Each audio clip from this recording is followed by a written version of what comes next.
Hello and welcome to the podcast English for Life in the UK. I'm joined today by Sheena and John. So Sheena, well, Happy New Year, first of all, because this is the start of 2021. How are you?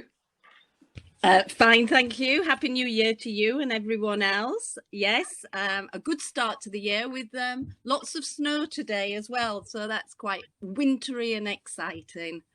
Great, thanks, Sheena. And also John. How are you, John? I'm very well, Mark. Hello, Mark. Hello, Sheena. Happy New Year. Today, we're going to talk about a period of British history where we had kings and queens who were part of the Tudor family. This went on for about 120 years, and there were a number of monarchs, but that's kings and queens. But there were two really big, important, famous ones. That is Henry VIII and Elizabeth I. So we're going to say just a little bit about each one of those. And Sheena is going to tell us a little bit about Henry VIII. Thank you. A very big subject. I think everyone in England and every English school child learns about Henry VIII. He was a very, very famous king. He was very famous for two reasons. The first reason was because he had 6 wives. And another reason was because he started the Church of England. Henry's first wife, and he was married to her for a long time, was Catherine of Aragon. She was Spanish. And the important thing for Henry and Catherine was to have a son who would reign after Henry.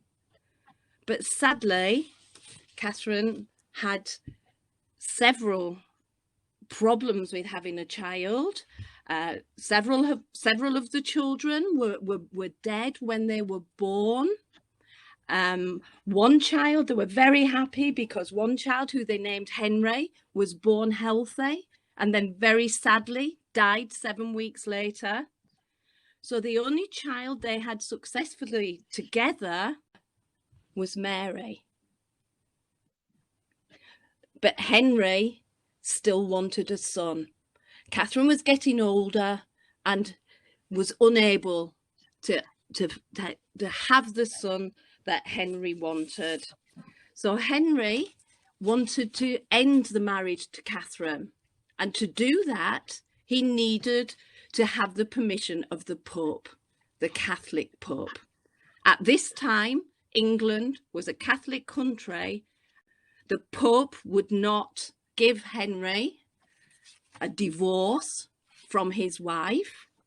So Henry, through the Act of Supremacy in 1533, declared himself to be head of the church in England. And this was the beginning of the Protestant church in England. This meant that Henry could marry his second wife, who many people know about, and this second wife was Anne Boleyn. She was French, but even this marriage, it was very short, and she didn't manage to produce a son for Henry, but she did manage to produce a daughter. That daughter was Elizabeth, and we will hear about Elizabeth later. Henry married again to Jane Seymour. Jane Seymour gave Henry a son, but sadly, Jane herself died less than 2 weeks after having her son. This son was called Edward. Again, Edward was very important. After this, Henry married 3 more times. Once to Anne of Cleves, which didn't work at all well and didn't last very long. He next married Catherine Howard. Again, she was very young, much younger than Henry, and again, that marriage did not last and she was executed.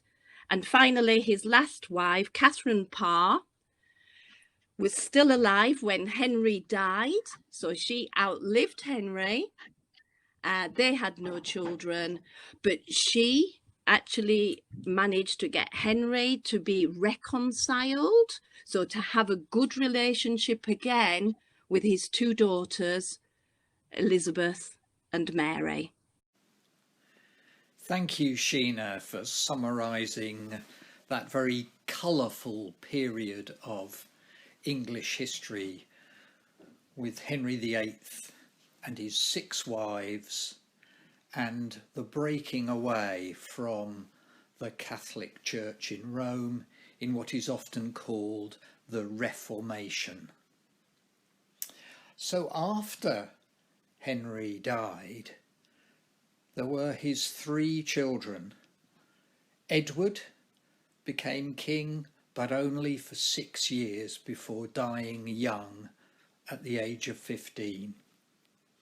And then Mary, she was only queen for 5 years before dying, but importantly, she was a Catholic, and in that time she married King Philip of Spain, who we will hear more about.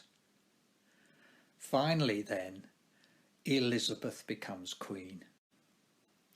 And John is now going to tell us a bit about Elizabeth. Queen Elizabeth was the daughter of Anne Boleyn and Henry VIII. And she came to the throne in 1558 and ruled until 1603. Queen Elizabeth, like her father, was a Protestant. She re-established the Church of England after Mary Tudor had tried to reimpose Catholicism as the official Church of England. Now, she was a Protestant, but she was quite pragmatic in that she was quite happy for initially for Catholics to continue worshipping as long as Protestantism was the official Church of England. She famously said to a bishop at the time that she did not want to put windows into men's souls, which meant that she didn't really concern herself too much with what people believed in their own space, in their own homes, in their own churches. Yeah, as we've said, she succeeded in finding a balance between the views of Catholics and the Protestants within her realm. And in doing so, she avoided any serious religious conflict within England, which is very important at the time. She became one of the most popular monarchs in English history, and a very big part of this is due to the events that occurred in 1588, when the English defeated the Spanish Armada, which was a large fleet of ships sent by King Philip II of Spain, which was with the intention of conquering England, putting Philip II of Spain on the English throne and reimposing Catholicism onto England. And this has kind of stood out in English history as an example of England. At the time, England was quite a small power. Spain was one of the most powerful countries in the world. They ruled South America, much of North Africa, the Mediterranean, the Philippines, obviously the name coming from King Philip. So they had a world empire. We were a small, not insignificant, but a small and much less powerful nation at the time. Queen Elizabeth I, historically now seen as standing up for England, for Protestant England, and for our place in the world. One of the very other important things during the Elizabethan period, as we refer to it historically, was that our navy grew in power, and we moved over to the Caribbean, to the east coast of North America, and started to settle places there that eventually moved on to become the colonies in North America, and the beginnings of a world empire for Britain. Another important person that we have to mention is a lady called Mary, Queen of Scots. Now, she was, as her name would suggest, the Queen of Scotland. She was a cousin of Queen Elizabeth I. She was from the Stuart line as opposed to the Tudor line, and she was a Catholic. So there's obviously lots of room for conflict and contention there. England against Scotland, Catholics against Protestants, all the rest.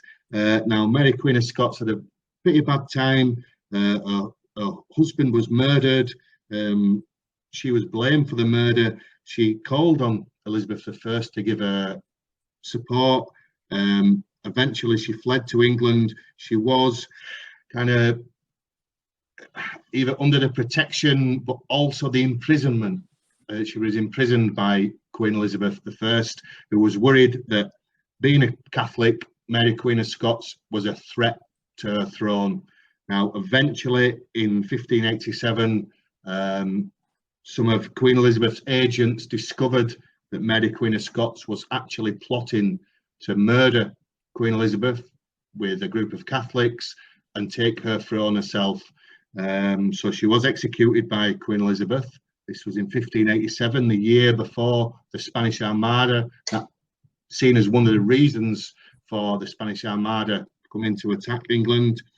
Eventually, however, as we know, Queen Elizabeth never married. She was known as the Virgin Queen, of course. She never took a husband, therefore she could never give birth to a male heir.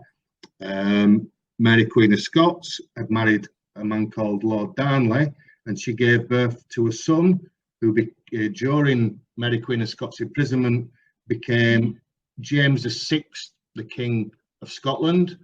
And on the death of Queen Elizabeth I in 1603, he acceded to the throne of England as well and became King James I of England. So that led, after the long and quite successful reign of Elizabeth I, led to what we know as the Union of the Crowns. So King James VI of Scotland became King James I of England and unified the two kingdoms of England and Scotland. Again, something very, very important for the development of the United Kingdom going forward.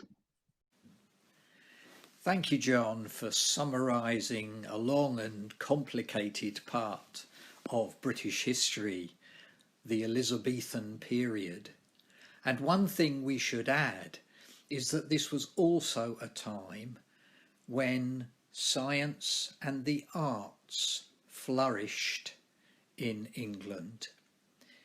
For example, this is the period when William Shakespeare started to write. Probably the most famous playwright in the world even today.